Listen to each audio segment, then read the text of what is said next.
So it is official, Brinkley has officially done a recall of these bolts right here on this TCS, this CURT TCS touring suspension. Now, it's not actually the bolt that they're recalling, but what they are saying is that a lot of these bolts were actually over torqued, which is what I was talking about in my last video.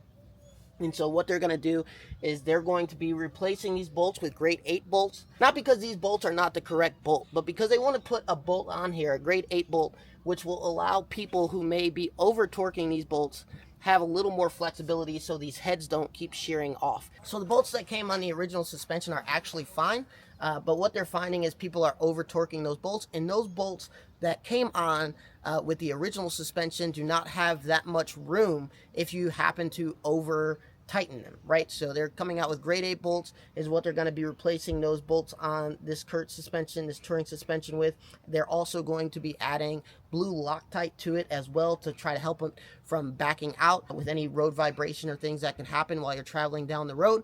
But that right now is the recall and what they have. In the actual recall with Brinkley, it shows that Lippert had updated Brinkley about, you know, the new torque specs that they had put for the bolts. I also will include some clips right here of different forms of what people are talking about in the forums that aligns with what the recall is saying as well. As an update, we just had our RV serviced, and one of the things that I wanted to ask one of the techs at the dealership was, what is going on with the TCS suspension? What are you seeing in terms of having to actually fix the TCS suspension, specifically around the bolts that hold in the shocks? And the main thing that he said is it's because of over torquing that was happening at the manufacturer. And this was a result because the manufacturer was not using torque wrenches.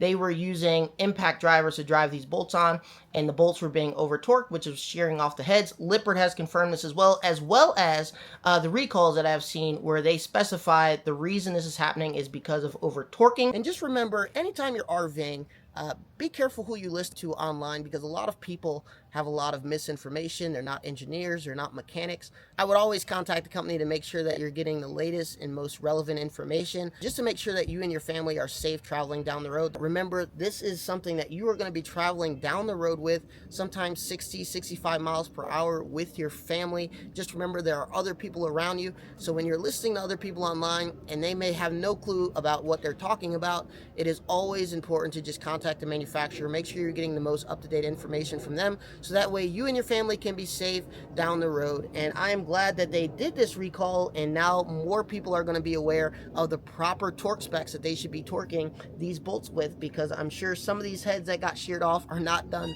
by the manufacturer. There's probably some consumers as well that maybe have outdated information. Maybe they're not using the proper equipment to torque these bolts, so now they're going to have a bolt in there where even if they over torque it by a little bit, it's not going to shear off the head on the bolt. So this is a good update for you guys, and hopefully you guys will be able to travel safe this summer and you will enjoy your RV with your family like we are.